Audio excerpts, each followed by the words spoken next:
ਭਗਵੰਤ ਮਾਨ ਸਰਕਾਰ ਨੇ ਐਸਸੀ ਭਾਈਚਾਰੇ ਨੂੰ ਵੱਡਾ ਤੋਹਫਾ ਦਿੱਤਾ ਹੈ। ਲਾਅ ਅਫਸਰਾਂ ਦੀ ਨਿਯੁਕਤੀ ਦੇ ਲਈ ਰਾਖਵਾਂ ਕਰਨ ਦਾ ਐਲਾਨ ਕਰ ਦਿੱਤਾ ਹੈ। ਐਸਸੀ ਭਾਈਚਾਰੇ ਦੇ ਲਈ 58 ਪੋਸਟਾਂ ਰਾਖਵੀਆਂ ਰੱਖੀਆਂ ਨੇ। ਸੀਐਮ ਮਾਨ ਨੇ ਦਾਅਵਾ ਕੀਤਾ ਕਿ ਰਾਖਵਾਂਕਰਨ ਲਾਗੂ ਕਰਨ ਵਾਲਾ ਪੰਜਾਬ ਪਹਿਲਾ ਸੂਬਾ ਬਣ ਗਿਆ ਹੈ। ਮੁੱਖ ਮੰਤਰੀ ਮਾਨ ਨੇ ਐਸਸੀ ਭਾਈਚਾਰੇ ਲਈ ਵੱਡਾ ਐਲਾਨ ਕੀਤਾ ਹੈ। ਸਰਕਾਰ ਨੇ ਏਜੀ ਦਫ਼ਤਰ 'ਚ ਐਸਸੀ ਭਾਈਚਾਰੇ ਨੂੰ ਰਾਖਵਾਂਕਰਨ ਦੇਣ ਦਾ ਫੈਸਲਾ ਲਿਆ ਹੈ। ਲਾਅ ਅਫਸਰਾਂ ਦੀ ਨਿਯੁਕਤੀ ਦੇ ਲਈ 58 ਪੋਸਟਾਂ ਰਾਖਵੀਆਂ ਰੱਖੀਆਂ ਗਈਆਂ ਨੇ। ਸੀਐਮ ਮਾਨ ਨੇ ਦਾਅਵਾ ਕੀਤਾ ਹੈ ਕਿ ਰਾਖਵਾਂਕਰਨ ਲਾਗੂ ਕਰਨ ਵਾਲਾ ਪੰਜਾਬ ਪਹਿਲਾ ਸੂਬਾ ਬਣ ਗਿਆ ਹੈ। ਅਸੀਂ ਬਾਬਾ ਸਾਹਿਬ ਦੇ ਦੱਸੇ ਰਾਹ ਤੇ ਚੱਲ ਰਹੇ ਹਾਂ।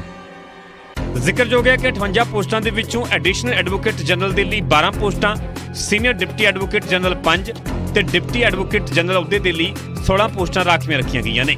ਇਸ ਤੋਂ ਇਲਾਵਾ ਅਸਿਸਟੈਂਟ ਐਡਵੋਕੇਟ ਜਨਰਲ ਦੇ ਲਈ 23 ਤੇ ਵਕੀਲ ਦੀਆਂ 2 ਪੋਸਟਾਂ ਐਸਸੀ ਭਾਈਚਾਰੇ ਲਈ ਰਾਖਵੀਆਂ ਰੱਖੀਆਂ ਨੇ। ਐਸਸੀ ਭਾਈਚਾਰੇ ਦੇ ਵਕੀਲਾਂ ਨੂੰ ਅਸੀਂ ਲਾਅ ਅਫਸਰ ਦੇ ਤੌਰ ਤੇ ਰੱਖ ਸਕਦੇ ਹਾਂ। ਤਾਂ ਮੈਂ ਤੁਹਾਨੂੰ ਅੱਜ ਖੁਸ਼ਖਬਰੀ ਦੇ ਰਿਹਾ ਕਿ ਪੰਜਾਬ ਸਰਕਾਰ ਨੇ ਫੈਸਲਾ ਕੀਤਾ ਹੈ ਕਿ ਜਿਹੜੀ ਲਾਅ ਅਫਸਰ ਦੀਆਂ ਪੋਸਟਾਂ ਨੇ ਜਿੰਨੀਆਂ, ਉਹਨਾਂ ਤੋਂ ਬਿਨਾਂ 58 ਪੋਸਟਾਂ ਹੋਰ ਜਿਹੜੀਆਂ ਕ੍ਰੀਏਟ ਕੀਤੀਆਂ ਜਾਣਗੀਆਂ ਲਾਅ ਅਫਸਰਾਂ ਦੀਆਂ, ਜਿਹੜੀਆਂ ਐਸਸੀ ਭਾਈਚਾਰੇ ਲਈ ਰਿਜ਼ਰਵ ਹੋਣਗੀਆਂ। ਇਸੇ ਮੁੱਦੇ ਤੇ ਮਾਨ ਸਰਕਾਰ ਦੇ ਮੰਤਰੀਆਂ ਤੇ ਵਿਧਾਇਕਾਂ ਨੇ ਵੱਡੀ ਪ੍ਰੈਸ ਕਾਨਫਰੰਸ ਵੀ ਕੀਤੀ। ਇਸ ਦੌਰਾਨ ਖਜ਼ਾਨਾ ਮੰਤਰੀ ਹਰਪਾਲ ਚੀਮਾ ਨੇ ਕਿਹਾ ਕਿ ਆਜ਼ਾਦੀ ਤੋਂ ਬਾਅਦ ਵੱਡਾ ਇਤਿਹਾਸਕ ਫੈਸਲਾ ਲਿਆ ਗਿਆ ਹੈ। ਸਰਕਾਰ ਨੇ ਬਾਬਾ ਸਾਹਿਬ ਦਾ ਸੁਪਨਾ ਪੂਰਾ ਕੀਤਾ ਹੈ। ਜਦੋਂ ਏਜੀ ਦੇ ਆਫਿਸ ਦੇ ਵਿੱਚ, ਐਡਵੋਕੇਟ ਜਨਰਲ ਦੇ ਆਫਿਸ ਦੇ ਵਿੱਚ ਕਦੇ ਵੀ ਰਿਜ਼ਰਵੇਸ਼ਨ ਨਹੀਂ ਰੱਖੀ ਹੈਗੀ। ਇੱਕ ਇਤਿਹਾਸਕ ਫੈਸਲਾ ਸਾਡੇ ਪੰਜਾਬ ਦੇ ਮੁੱਖ ਮੰਤਰੀ ਸਰਦਾਰ ਭਗਵੰਤ ਸਿੰਘ ਮਾਨ ਜੀ ਨੇ ਕੀਤਾਗਾ। ਅੱਜ ਅਸੀਂ ਜਿੱਥੇ ਐਡਵੋਕੇਟ ਆਫਿਸ ਦੇ ਵਿੱਚ ਰਿਜ਼ਰਵੇਸ਼ਨ ਅਨਾਉਂਸ ਕੀਤੀ ਆ, 58 ਪੋਸਟਾਂ, ਪਹਿਲੀ ਵਾਰ ਹੋਇਆਗਾ ਕਿ 58 ਪੋਸਟਾਂ ਰਿਜ਼ਰਵ ਕੀਤੀਆਂ ਗਈਆਂ ਨੇ, ਜਿਨ੍ਹਾਂ ਵਿੱਚ ਐਡੀਸ਼ਨਲ ਐਡਵੋਕੇਟ ਜਨਰਲ ਦੀਆਂ 12 ਪੋਸਟਾਂ, ਡਿਪਟੀ ਐਡਵੋਕੇਟ ਜਨਰਲ ਦੀਆਂ 16 ਪੋਸਟਾਂ, ਸੀਨੀਅਰ ਡਿਪਟੀ ਐਡਵੋਕੇਟ ਜਨਰਲ ਦੀਆਂ 5 ਪੋਸਟਾਂ, ਡਬਲ ਏਜੀ ਦੀਆਂ 23 ਪੋਸਟਾਂ ਤੇ ਐਡਵੋਕੇਟ ਦੀਆਂ 2 ਪੋਸਟਾਂ ਇਹ ਅਸੀਂ ਰਿਜ਼ਰਵ ਕੀਤੀਆਂ ਨੇਗੀਆਂ। ਜ਼ਿਕਰਯੋਗ ਹੈ ਕਿ ਐਸਸੀ ਭਾਈਚਾਰੇ ਵੱਲੋਂ ਲਗਾਤਾਰ ਰਾਖਵਾਂਕਰਨ ਦੀ ਮੰਗ ਕੀਤੀ ਜਾ ਰਹੀ ਸੀ ਤੇ ਆਖਰ ਹੁਣ ਇਹ ਰਸਤਾ ਸਾਫ਼ ਹੋ ਗਿਆ ਹੈ। ਸਰਕਾਰ ਨੇ 58 ਪੋਸਟਾਂ ਰਿਜ਼ਰਵ ਰੱਖਣ ਦਾ ਐਲਾਨ ਕਰ ਦਿੱਤਾ ਹੈ। ਚੰਡੀਗੜ੍ਹ ਤੋਂ ਅਮਨ ਭਾਰਦਵਾਜ, ਨਿਊਜ਼ 18 ਪੰਜਾਬ।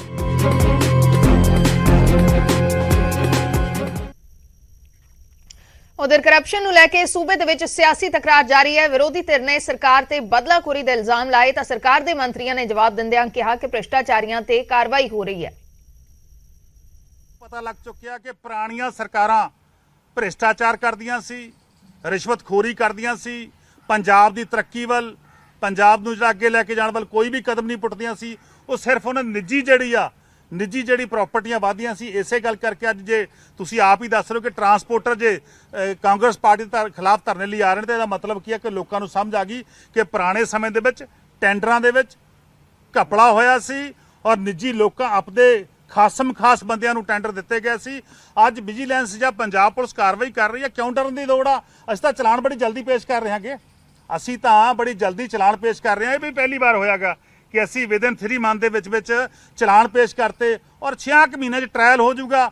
ਦੁੱਧ ਦਾ ਦੁੱਧ ਤੇ ਪਾਣੀ ਦਾ ਪਾਣੀ ਹੋ ਜਾਊਗਾ। ਆਪਦਾ ਜਾ ਕੇ ਪੱਖ ਮਾਨਯੋਗ ਅਦਾਲਤਾਂ ਦੇ ਵਿੱਚ ਰੱਖਣ, ਅਦਾਲਤਾਂ ਵਿੱਚ ਇਹਨਾਂ ਨੂੰ ਫੇਰ ਮੌਕੇ ਮਿਲਣਗੇ। ਇਨਵੈਸਟੀਗੇਸ਼ਨ ਦੇ ਦੌਰਾਨ ਫੇਰ ਮੌਕੇ ਇਨਵੈਸਟੀਗੇਸ਼ਨ ਆਫੀਸਰ ਜਿਹੜਾ ਹੈਗਾ ਉਹ ਜਾਂਚ ਕਰ ਰਿਹਾ ਹੁੰਦਾ, ਇਨਵੈਸਟੀਗੇਸ਼ਨ ਕਰ ਰਿਹਾ ਹੁੰਦਾ, ਉਹਦੇ ਕੋਲੇ ਸਬੂਤ ਹੁੰਦੇ ਨੇਗੇ। ਜਦ ਤੱਕ ਉਹ ਚਾਰਜ ਸ਼ੀਟ 'ਚ ਤਬਦੀਲ ਨਹੀਂ ਹੁੰਦੇ, ਜਦ ਤੱਕ ਉਹ ਚਾਰਜ ਸ਼ੀਟ ਜਿਹੜੀ ਆ ਕੋਰਟ 'ਚ ਪੇਸ਼ ਨਹੀਂ ਹੁੰਦੀ, ਉਦੋਂ ਤੱਕ ਉਹਦਾ ਟਿੱਪਣੀ ਕਰਨੀ, ਉਹਦਾ ਨਾਮ ਲੈਣਾ ਗਲਤ ਆ। ਸੋ ਇਸੇ ਗੱਲ ਕਰਕੇ ਉਹ ਜਿਹੜੇ ਵੀ ਦੋਸ਼ੀ ਨੇਗੇ ਉਹ ਬਿਲਕੁਲ ਉਹਨਾਂ ਦੇ ਨਾਮ ਚਾਰਜ ਸ਼ੀਟ 'ਚ ਆਉਣਗੇ। ਉਹਨਾਂ ਨੂੰ ਵਿਜੀਲੈਂਸ ਡਿਪਾਰਟਮੈਂਟ ਵੀ ਬੁਲਾਊਗਾ, ਉਹਨਾਂ ਦੇ ਖਿਲਾਫ ਕਾਰਵਾਈ ਹੋਊਗੀ। ਚਾਹੇ ਕੋਈ ਐਕਸ ਚੀਫ ਮਿਨਿਸਟਰ ਆ, ਚਾਹੇ ਕੋਈ ਐਕਸ ਮਿਨਿਸਟਰ ਆ, ਚਾਹੇ ਕੋਈ ਐਮਐਲਏ ਆ, ਚਾਹੇ ਕੋਈ ਬਿਊਰੋਕਰੇਟ ਆ, ਕਿਉਂਕਿ ਇਸ ਸਮੇਂ ਬਹੁਤ ਲੰਬੇ ਅਰਸੇ ਬਾਅਦ ਪੰਜਾਬ ਵਿੱਚ ਕਾਨੂੰਨ ਚਲਾਉਣ ਵਾਲੀ ਜਿਹੜੀ ਸਰਕਾਰ ਆ, ਕਾਨੂੰਨ ਤੇ ਲਾਗੂ ਕਰਨ ਵਾਲੀ ਸਰਕਾਰ ਚੱਲ ਪਈ। ਪੰਜਾਬ ਦੇ ਵਿੱਚ ਕਰਪਸ਼ਨ ਤੇ ਤਕਰਾਰ ਦਿੱਲੀ ਦੀ ਐਕਸਾਈਜ਼ ਪਾਲਿਸੀ ਤੋਂ ਸ਼ੁਰੂ ਹੋਈ, ਜਿਸ ਦੇ ਵਿੱਚ ਦਿੱਲੀ ਦੇ ਡਿਪਟੀ ਸੀਐਮ ਮਨੀਸ਼ ਸਿਸੋਦੀਆ ਦਾ ਵੀ ਨਾਮ ਆ ਰਿਹਾ ਹੈ। ਮਨੀਸ਼ ਸਿਸੋਦੀਆ ਨੇ ਨਿਊਜ਼ 18 ਦੇ ਨਾਲ ਗੱਲਬਾਤ ਕਰਦੇ ਹੋਏ ਪੂਰੇ ਮਸਲੇ ਤੇ ਆਪਣਾ ਪੱਖ ਰੱਖਿਆ ਹੈ। नोटिस जारी कर दिया सीबीआई ने, अब आगे क्या करेंगे? इस तरह से मतलब आप तो घर पे बैठे हुए हैं और इस तरह की तस्वीरें देखने को मिल रही है। फिलहाल जो 14 घंटे की पूछताछ हुई थी उसमें क्या कुछ निकल के बाहर आया, कैसी पूछताछ थी और लुकआउट नोटिस पे क्या? मेरे घर का कोना कोना इन्होंने तलाशा, कुछ नहीं निकला। एक पैसे के करप्शन का कहीं से कोई इनको संकेत सबूत कुछ नहीं मिला। अब 14 घंटे बाद पूरी रेड करने के बाद कहते हैं जी लुकआउट नोटिस जारी कर रहे हैं।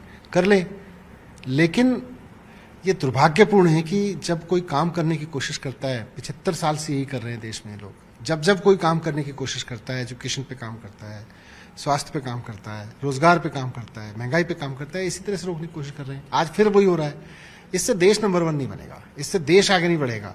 इसीलिए हमारे देश की तरक्की नहीं हुई कि जब किसी ने काम किया, इन्होंने ईडी, सीबीआई सब से रोकने की कोशिश की। आज फिर यही हो रहा है। मनीष जी, जिस तरह से देख रहे हैं कि कल भी हमने कई प्रेस कॉन्फ्रेंस देखी बीजेपी की, जिसमें आरोपी नंबर 1 तमाम सारी बातें जो कही जा रही हैं, लेकिन जिस तरह से नई एक्साइज पॉलिसी को आप लोगों ने वापस लिया, वो कह रहे हैं अगर इतनी अच्छी पॉलिसी थी तो वापस लेने की जरूरत क्यों पड़ गई? और 144 जो करोड़ बताया जा रहा है कि शराब माफियाओं को फायदा पहुंचा दिया आम आदमी पार्टी की सरकार ने। आप कई सारे मुद्दे उठा रही हैं। आरोपी नंबर 1 बनाना इनके सपने हैं, ये अपने सपने पूरे कर लें। इन्होंने कर लिया। मनीष सिसोदिया आरोपी नंबर 1।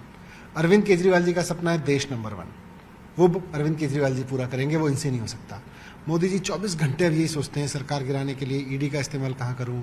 मोदी जी सोचते हैं 24 घंटे उनके दिमाग में चलता है सरकार गिराने के लिए सीबीआई का इस्तेमाल कहाँ करूँ, लुकआउट कहाँ दूँ, किस पे क्या आरोप लगाऊँ, किसको कैसे डराऊँ। 24 घंटे उनके दिमाग में यही चलता है। इधर केजरीवाल जी के दिमाग में चलता है देश को नंबर 1 कैसे बनाए। तो मोदी जी का नतीजा ये है कि उन्होंने मुझको एफआईआर नंबर 1 बना दिया, एफआईआर में नंबर 1 बना दिया। अरविंद केजरीवाल जी की सोच का नतीजा निकलेगा कि एक दिन देश नंबर 1 बनेगा। ये घोटाले जितने, इनका इसमें कोई इंटरेस्ट है नहीं। 144 करोड़, 1000 करोड़, 8000 करोड़, सब तरह की बात कर रहे हैं लोग। एफआईआर में लिख रहे हैं एक कंपनी ने दूसरी कंपनी को 1 करोड़ रुपए दिया, इसलिए बैंक में दिया है, वो भी उसने, जो इन्होंने, इनका ही दावा है कि बैंक में दिया है। वो मनीष सिसोदिया का घोटाला है। मनीष सिसोदिया ने कैसे घोटाला कर लिया? कर लो जांच, आप सारी जांच कर लो, लेकिन इस सत्य को नहीं झुटला सकते आप कि आज आप अरविंद केजरीवाल से डरे हुए हैं। आज आप इस बात से डरे हुए हैं कि अरविंद केजरीवाल के काम को कैसे रोका जाए। आपकी पूरी कोशिश भ्रष्टाचार रोकने की नहीं है। अगर भ्रष्टाचार रोकने की होती तो आप रोकते ना कि प्रधानमंत्री ने जिस सड़क का उद्घाटन किया उसमें अगले 5 दिन के अंदर अंदर धस कैसे गई हजारों करोड़ की सड़क। आपका भ्रष्टाचार रोकना मकसद होता तो आप रोकते ना कि गुजरात में जहां हुज ट्रेजेडी से लोग मर रहे हैं, हजारों करोड़ रुपए की शराब बिक रही है, 10,000 करोड़ का साल भर में घोटाला हो रहा है हर साल, उस पर भी कर लो सीबीआई। नहीं करोगे क्योंकि आपका इरादा ही भ्रष्टाचार रोकना नहीं है, आपका इरादा अरविंद केजरीवाल को रोकने का है। आपके एक मंत्री जेल में है और जिस तरह से आपने कल प्रेस कॉन्फ्रेंस में कहा कि 2 से 3 दिन में आपकी भी गिरफ्तारी हो जाएगी, तो आप तस्वीरें किस तरह से देख रहे हैं? तस्वीर इसी रूप में देख रहे हैं कि इनकी पूरी कोशिश ये है कि भाई इनको रोका कैसे जाए। उसको अरविंद केजरीवाल को रोकने के लिए उनके स्वास्थ्य मंत्री को कैसे जेल में डाला जाए, उनके शिक्षा मंत्री को कैसे जेल में डाला जाए। शिक्षा स्वास्थ्य का काम बड़ा तारीफ होती है, तो वो अपना करते रहे, हम अपना काम करते रहे। हमारा काम है शिक्षा स्वास्थ्य पे काम करना, हम वो करते रहेंगे। इनका काम है शिक्षा स्वास्थ्य के काम रोकना, वो करते रहेंगे। भगवान सच्चाई का साथ देता है। जिस तरह से आप लोग कह रहे हैं कि लोकप्रियता से जो हैं वो डर रहे हैं भाजपाई, लेकिन दूसरी तरफ जिस तरह से ये लोग कह रहे हैं कि आप 2022 में जो आप लोगों ने भ्रष्टाचार किया, ऐसे आरोप जो लगाए जा रहे हैं उस पर बात ना करके 2024 जो अभी फिलहाल थोड़ी दूर है उस पर ज्यादा जिक्र कर रहे हैं कि मोदी वर्सेस केजरीवाल। हमें इसीलिए तो इनकी नीयत पे शक है। हमने जब कहा कि भाई भ्रष्टाचार पे ही बात करनी है तो आ जाओ ना, करते हैं भ्रष्टाचार पे बात। ऐसा कैसे हो गया कि हजारों करोड़ में आप एक सड़क बनाते हो और प्रधानमंत्री जी से उद्घाटन कराते हो और वो 5 दिन बाद धस भी गई और आप उस पर कहते ही नहीं हो कि इस पे भी सीबीआई जांच होनी चाहिए। आपका अगर भ्रष्टाचार पे बात करनी है तो करो ना। आप ऐसा कैसे हो गया कि आप कह रहे हो 27 साल से गुजरात में शराब नहीं बिकने देते हम, और उस गुजरात में सरकार में शराब भी बिक रही है और वहां लोग भी मर रहे हैं और 10,000 करोड़ की शराब चोरी हो रही है, एक्साइज रेवेन्यू चोरी हो रहा है। आपको लगता ही नहीं वहां घोटाला हो रहा है? आपको लगता है कि यहां शिक्षा का काम हो रहा है, यहीं घोटाला बताओ। यहां स्वास्थ्य का काम हो रहा है, यहीं घोटाला बताओ। यहीं अरविंद केजरीवाल बढ़ता जा रहा है, इसको रोकने के लिए घोटाला। तो इसलिए नीयत पे सवाल है। उधर पाकिस्तान ਦੇ ਵਿੱਚ ਇੱਕ ਹੋਰ ਜਬਰਨ ਧਰਮ ਪਰਿਵਰਤਨ ਦਾ ਮਾਮਲਾ ਸਾਹਮਣੇ ਆਇਆ ਹੈ। ਭਾਜਪਾ ਆਗੂ ਮਨਜਿੰਦਰ ਸਿਰਸਾ ਨੇ ਇੱਕ ਵੀਡੀਓ ਟਵੀਟ ਕਰਕੇ ਕਿਹਾ ਕਿ ਪਾਕਿਸਤਾਨ ਦੇ ਖੈਬਰ ਪਖਤੂਨਵਾ ਦੇ ਵਿੱਚ ਇੱਕ ਸਿੱਖ ਲੜਕੀ ਨੂੰ ਜਬਰਨ ਅਗਵਾ ਕਰਕੇ ਉਸ ਦਾ ਧਰਮ ਪਰਿਵਰਤਨ ਕਰ ਦਿੱਤਾ ਹੈ। ਖੈਬਰ ਪਖਤੂਨਵਾ ਦੇ ਪੀਰ ਬਾਬਾ ਤੋਂ ਲੜਕੀ ਅਗਵਾ ਕੀਤੀ ਗਈ ਤੇ ਉਸ ਦਾ ਜਬਰਨ ਦੀਨ ਬਦਲਵਾ ਦਿੱਤਾ ਗਿਆ। ਲੜਕੀ ਦੇ ਪਰਿਵਾਰਕ ਮੈਂਬਰਾਂ ਨੇ ਇਲਜ਼ਾਮ ਲਾਇਆ ਹੈ ਕਿ ਸ਼ਿਕਾਇਤ ਦੇ ਬਾਵਜੂਦ ਪੁਲਿਸ ਕੋਈ ਕਾਰਵਾਈ नहीं कर रही। आज जो हमारे साथ ज्यादती हुई है, आज जो हमारे साथ जुल्म हुआ है, आज जो हमारे ऊपर हमला हुआ है, ये एहतजाज उस वक्त तक जारी रहेगा जब तक हमारी बच्ची हमें वापस नहीं मिल जाती। हमारी बच्ची कल से इंतजामिया ने अगवा करवाई थी। बुनेर की इंतजामिया इसमें मुलविस है। बुनेर की इंतजामिया ने उसे अपनी जबरदस्ती टॉर्चर करके उससे बिना बयानी हल्फी लिए उसका निकाहनामा करवाया है, उसको अपने पास रखा है। हमें वर्गलाते रहे, पूरा दिन हमें वर्गलाते रहे। थाने में हमारी पाया ਅੱਜ ਪਾਕਿਸਤਾਨ ਦੇ KPK ਪ੍ਰੋਵਿੰਸ ਦੇ ਅੰਦਰ ਸਵਾਰ ਡਿਸਟ੍ਰਿਕਟ ਦੇ ਅੰਦਰ ਫਿਰ ਇੱਕ ਬੱਚੀ ਨੂੰ ਅਗਵਾ ਕਰ ਲਿਆ ਗਿਆ। ਦੀਨਾ ਕੌਰ ਨਾਮ ਦੀ ਇਹ ਬੇਟੀ ਜੋ ਗੁਰਬਚਨ ਸਿੰਘ ਦੀ ਬੇਟੀ ਆ, ਜੋ ਕਿ ਇੱਕ ਟੀਚਰ ਆ, ਕੱਲ ਜਦੋਂ ਆਪਣੇ ਸਕੂਲ ਜਾਂਦੀ ਆ ਉੱਥੋਂ ਨੂੰ ਅਗਵਾ ਕਰ ਲਿਆ ਜਾਂਦਾ ਹੈ। ਉਹਦੇ ਮਾਪੇ ਜਦੋਂ ਪੁਲਿਸ ਸਟੇਸ਼ਨ ਕੰਪਲੇਂਟ ਲਿਖਾਉਣ ਜਾਂਦੇ ਹੋ, ਪੁਲਿਸ ਉਹਦੀ ਕੰਪਲੇਂਟ ਦਰਜ ਨਹੀਂ ਕਰਦੀ। ਪੁਲਿਸ ਦੇ ਬਾਰ-ਬਾਰ ਅਗਵਾ ਕਰਨ ਤੇ ਕੁਝ ਕਾਰਵਾਈ ਨਹੀਂ ਹੁੰਦੀ ਔਰ ਅਚਾਨਕ ਕੁਝ ਘੰਟੇ ਬਾਅਦ ਪਤਾ ਲੱਗਦਾ ਹੈ ਕਿ ਦੀਨਾ ਕੌਰ ਦਾ ਨਾਮ ਬਦਲ ਦਿੱਤਾ ਗਿਆ, ਉਹਦਾ ਧਰਮ ਬਦਲ ਦਿੱਤਾ ਗਿਆ ਹੈ ਔਰ ਉਹਦਾ ਨਿਕਾਹ ਕਰ ਦਿੱਤਾ ਗਿਆ ਹੈ। ਪੁਲਿਸ ਕਹਿੰਦੀ ਹੈ ਬੇਟੀ ਹੁਣ ਤੁਹਾਡੀ ਨਹੀਂ ਰਹੀ, ਇਹਦਾ ਨਿਕਾਹ ਹੋ ਗਿਆ ਹੈ, ਇਹ ਉਹਨਾਂ ਦੀ ਬੇਟੀ ਜਿਨ੍ਹਾਂ ਦੇ ਕੋਲ ਆ। ਮਾਂ-ਬਾਪ ਅੱਜ ਸੜਕਾਂ ਤੇ ਬੈਠੇ ਨੇ। ਉੱਥੋਂ ਦੇ KPK ਦੇ ਸਿੱਖ ਜਿਹੜੇ ਸੜਕਾਂ ਤੇ ਚੀਕਾਂ ਮਾਰ ਰਹੇ ਨੇ, ਰੌਲਾ ਪਾ ਰਹੇ ਨੇ, ਪ੍ਰੋਟੈਸਟ ਕਰ ਰਹੇ ਨੇ, ਪਰ ਉਹਨਾਂ ਦੀ ਕੋਈ ਗੱਲ ਸੁਣਨ ਵਾਲਾ ਨਹੀਂ। ਮੈਂ ਭਾਰਤ ਦੇ ਵਿਦੇਸ਼ ਮੰਤਰਾਲਿਆਂ ਨੂੰ ਇਹ ਬੇਨਤੀ ਕਰਦਾ, ਵਿਦੇਸ਼ ਮੰਤਰੀ ਜੀ ਨੂੰ ਬੇਨਤੀ ਕਰਦਾ, ਤੁਰੰਤ ਇਸ ਤੇ ਕਾਰਵਾਈ ਕਰੋ। ਇਸ ਤੋਂ ਬਾਅਦ ਉਸ ਸਿੱਖ ਲੜਕੀ ਦੀਨਾ ਕੌਰ ਦਾ ਇੱਕ ਵੀਡੀਓ ਵੀ ਸਾਹਮਣੇ ਆਇਆ ਹੈ ਜਿਸ ਦੇ ਵਿੱਚ ਉਹ ਬੋਲ ਰਹੀ ਹੈ ਕਿ ਉਸਨੇ ਆਪਣੀ ਮਰਜ਼ੀ ਦੇ ਨਾਲ ਨਿਕਾਹ ਕੀਤਾ ਹੈ। और मैं इसी बाबा से ताल्लुक़ रखती हूँ। मेरी क्वालिफिकेशन जो है वो मास्टर है और मैं एक हाई स्कूल में टीचिंग करती हूँ सिटी पोस्ट पे। आज मैंने अपनी मर्जी से शादी की है एक मुसलमान लड़के के साथ, इसलिए की है क्योंकि मैंने इस्लामियात को स्टडी किया था, इस्लामी तालीमात से मुतासिर हुई, इसलिए मैंने इस्लाम कबूल किया। लेकिन अब मेरे खानदान वाले चाहते हैं कि मैं दारुल अमान जाऊँ, लेकिन मैं वहाँ पे नहीं जाना चाहती। जहाँ पे ये जाएंगे मैं इनके साथ जाऊँगी। उधर बंदी ਸਿੰਘਾਂ ਦੀ ਰਿਹਾਈ ਨੂੰ ਲੈ ਕੇ ਸ਼੍ਰੋਮਣੀ ਕਮੇਟੀ ਨੇ ਕੇਂਦਰ ਤੇ ਵੱਡਾ ਹਮਲਾ ਬੋਲਿਆ ਹੈ। SGPC ਨੇ ਸਵਾਲ ਕੀਤਾ ਹੈ ਕਿ ਜੇਕਰ ਬਲਾਤਕਾਰੀ ਜੇਲ੍ਹਾਂ ਤੋਂ ਰਿਹਾ ਕੀਤੇ ਜਾ ਸਕਦੇ ਨੇ ਤਾਂ ਬੰਦੀ ਸਿੱਖ ਕਿਉਂ ਨਹੀਂ, ਜਿਸ ਤੇ ਹੁਣ ਸਿਆਸਤ ਵੀ ਗਰਮਾ ਗਈ ਹੈ। ਸ਼੍ਰੋਮਣੀ ਕਮੇਟੀ ਪ੍ਰਧਾਨ ਹਰਜਿੰਦਰ ਸਿੰਘ ਧਾਮੀ ਨੇ ਬੰਦੀ ਸਿੰਘਾਂ ਦੀ ਰਿਹਾਈ ਦਾ ਮੁੱਦਾ ਮੁੜ ਕੇਂਦਰ ਅੱਗੇ ਚੁੱਕਿਆ। ਉਹਨਾਂ ਇੱਕ ਬਿਆਨ ਜਾਰੀ ਕਰਕੇ ਪ੍ਰਧਾਨ ਮੰਤਰੀ ਅਤੇ ਗ੍ਰਹਿ ਮੰਤਰੀ ਤੋਂ ਸਵਾਲ ਕੀਤਾ ਹੈ ਕਿ ਜੇਕਰ ਬਿਲਕਿਸ ਬਾਨੋ ਦੇ ਬਲਾਤਕਾਰੀ ਜੇਲ੍ਹ ਤੋਂ ਰਿਹਾ ਕੀਤੇ ਜਾ ਸਕਦੇ ਨੇ ਤਾਂ ਫਿਰ ਸਜ਼ਾਵਾਂ ਪੂਰੀਆਂ ਕਰ ਚੁੱਕੇ ਅਤੇ ਜੇਲ੍ਹਾਂ 'ਚ ਬੰਦ ਬੰਦੀ ਸਿੰਘਾਂ ਨੂੰ ਰਿਹਾ ਕਿਉਂ ਨਹੀਂ ਕੀਤਾ ਜਾ ਸਕਦਾ। ਕਮੇਟੀ ਪ੍ਰਧਾਨ ਧਾਮੀ ਨੇ ਕਿਹਾ ਹੈ ਕਿ ਬਲਾਤਕਾਰੀਆਂ ਨੂੰ ਚੰਗੇ ਚਰਿੱਤਰ ਵਾਲੇ ਕਹਿ ਕੇ ਛੱਡਿਆ ਗਿਆ ਤਾਂ ਬੰਦੀ ਸਿੰਘਾਂ ਦਾ ਵੀ ਅਧਿਕਾਰ ਹੈ ਕਿ ਉਹ ਰਿਹਾ ਕੀਤੇ ਜਾਣ।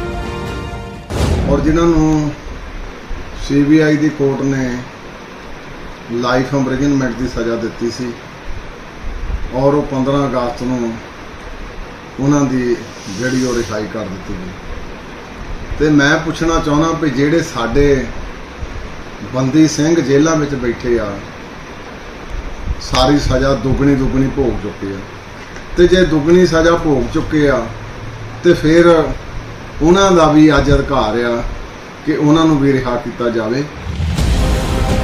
ਉਧਰ ਇਸ ਮਾਮਲੇ ਨੂੰ ਲੈ ਕੇ ਹੁਣ ਸਿਆਸਤ ਵੀ ਤੇਜ਼ ਹੋ ਗਈ ਹੈ। ਭਾਜਪਾ ਆਗੂ ਹਰਜੀਤ ਗਰੇਵਾਲ ਨੇ ਕਿਹਾ ਹੈ ਕਿ ਬਿਲਕਿਸ ਬਾਨੋ ਅਤੇ ਬੰਦੀ ਸਿੰਘ ਦੋ ਵੱਖੋ ਵੱਖਰੇ ਮਸਲੇ ਨੇ ਅਤੇ ਬਾਨੋ ਦੇ ਦੋਸ਼ੀ ਸਜ਼ਾ ਪੂਰੀ ਕਰ ਚੁੱਕੇ ਸੀ।